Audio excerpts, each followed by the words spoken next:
I'm Eric Vernon. And I'm Kevin Baldwin. And together we are Baldwin and Vernon.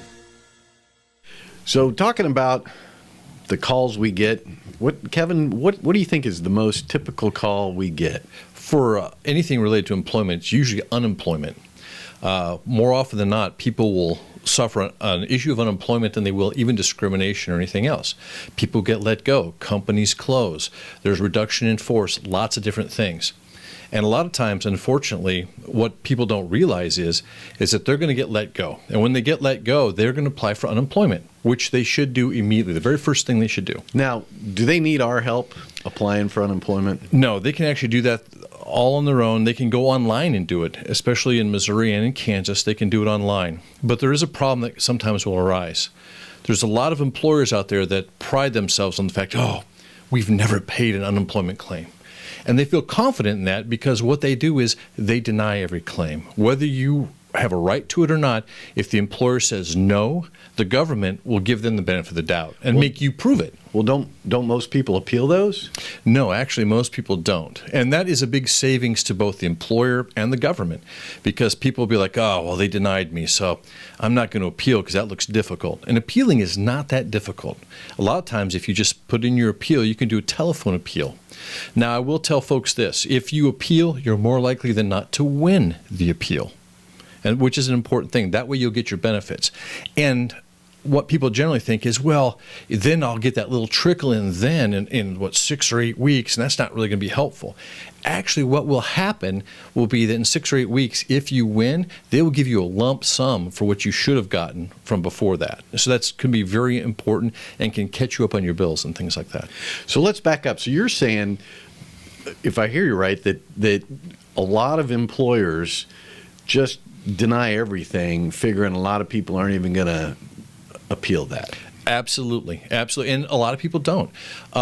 I would say more than half the unemployment claims where people are denied right away are winnable, or they can themselves, without even the help of a lawyer, can get those benefits.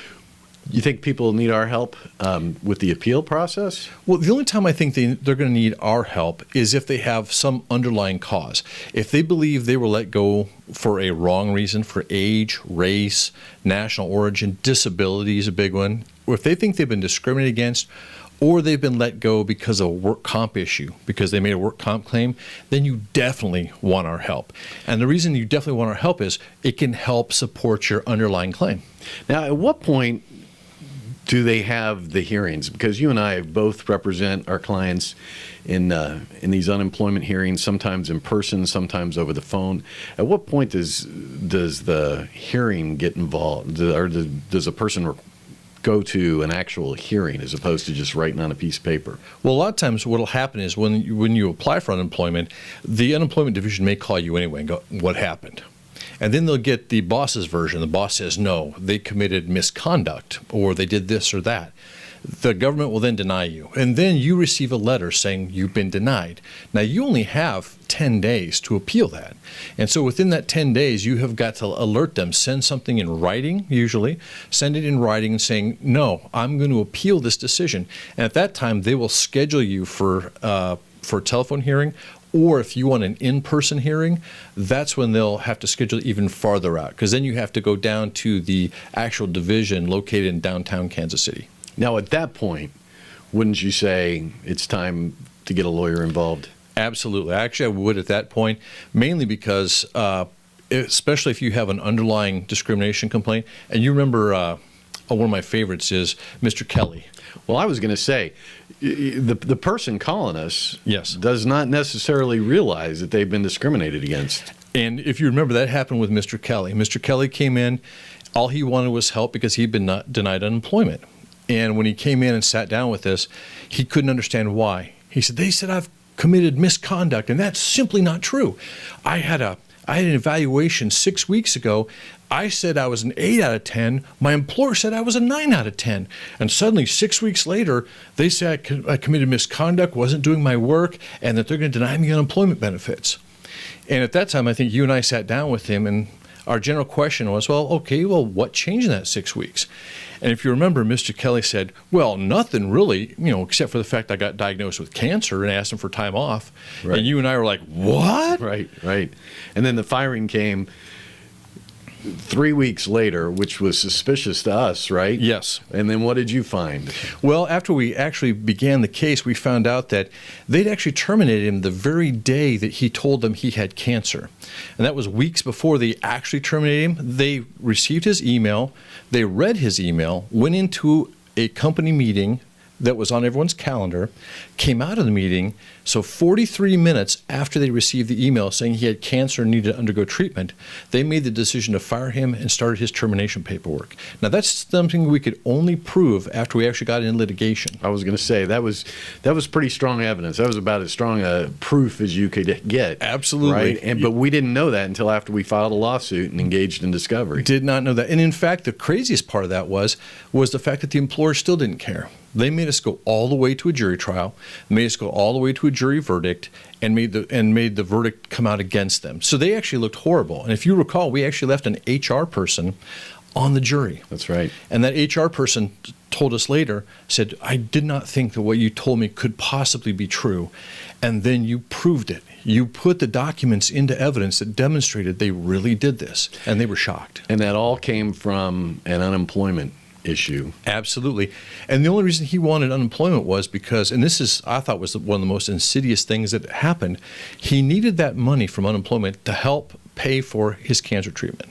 And yet his employer was denying him even that benefit. That was incredible. Now, because we're lawyers and because we have ethical issues, we need to say there's a caveat there, right? Yes. Because not everybody is discriminated against. Not everybody that is fired is discriminated against. Right? That is true. In fact, I would say we get probably anywhere from 50 to 100 calls a week.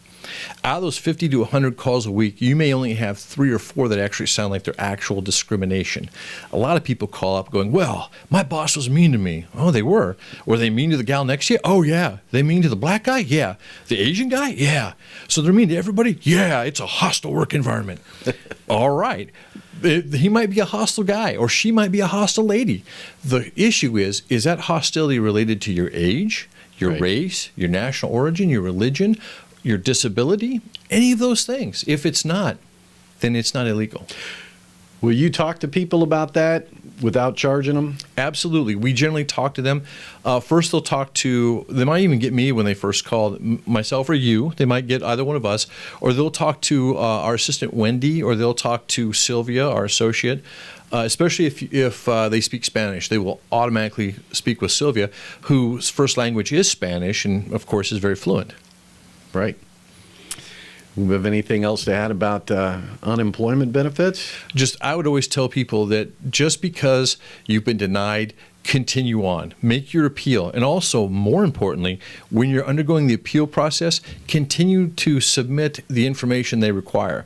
Your 3 contacts daily, your weekly logs, those things, because once the decision does come in your favor, they will give you that lump sum directly into your account. You can catch up on your bills, pay your rent, pay your mortgage, your car payment, and it can make a big difference in people's lives. What advice would you give somebody if they feel like they're in a hostile work environment or just a horrible situation at work, going home and crying every day because of the way they're being treated and everything, and they think it might be related to their gender or their religion? Well, I think the first thing they should do is, of course, I'm a lawyer, so the first thing I'm going to say is call us. Call myself, call Eric, call Sylvia, call Wendy. Call us and then get our input on it. And then oftentimes, even if we don't take you on as a client at that time, we can help guide you. And we don't charge people for this either. We'll tell them, okay, if this is going on, you need to do this. You need to take these steps to protect yourself. You need to document this. You need to alert your HR department. You need to submit an actual written form. Now, if for some reason you believe that it is a protected category, it is actual discrimination, we'll also help you at that time. We can help you put together your complaint to HR for them to investigate. Every company out there has a duty under the law to investigate complaints of discrimination. And whether or not they do that itself can cause a claim or a cause of action to arise. Unless they're 5 or fewer employees, right? Unless there are 5 or fewer employees. That is correct. But even that situation, if it's a sexual harassment situation with touching, then that itself might lead to a potential cause of action against your employer. If you have experienced discrimination, or if you have an unemployment issue that you feel like you need to talk to, you can contact Kevin or I.